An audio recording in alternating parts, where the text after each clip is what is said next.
વલસાડમાં પણ ગેમ ઝોનમાં ચેકિંગ હાથ ધરવામાં આવ્યું.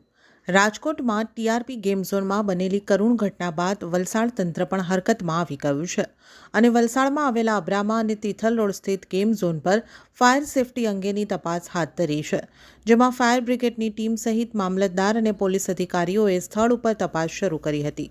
રાજકોટના ટીઆરપી ગેમ ઝોનમાં લાગેલી આગની ઘટના બાદ વલસાડ ફાયરની ટીમ અને ડિઝાસ્ટર મામલતદારની ટીમે વલસાડમાં આવેલા ગેમ ઝોનની મુલાકાત લઈને ફાયર સેફટીના સાધનો અને ઇન એક્ઝિટ સહિતની જરૂરી માહિતી મેળવવાનો પ્રયાસ કર્યો હતો. વલસાડના તિથલ રોડ ઉપર આવેલ M2 મોલમાં આવેલા ગેમ ઝોનની મુલાકાત લીધી હતી. ચેકિંગ સમયે એક મોપેડ ઉપર 10થી વધુ ફાયર એક્સિસ સિલિન્ડર એક્સપાયરી ડેટના મળી આવ્યા હતા. મોલ સંચાલકો 1 વર્ષથી એક્સપાયર થયેલા ફાયર એક્સિસ સિલિન્ડર રાખ્યા હોવાનું સામે આવ્યું હતું.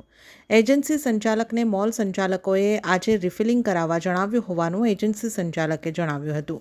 રાજકોટમાં આવેલા ટીઆરપી ગેમ ઝોનમાં શનિવારે લાગેલી આગની ઘટનામાં 28 જેટલા લોકો ભૂંજાઈ ગયા હતા. ઘટનાને લઈને રાજ્યમાં આવેલા તમામ ગેમ ઝોન ઉપર ડિઝાસ્ટર મામલતદાર અને ફાયરની ટીમને ચેકિંગ કરવાની સૂચના આપી હતી, જેને લઈને વલસાડ જિલ્લામાં તમામ ગેમ ઝોન ઉપર ચકાસણી હાથ ધરી છે.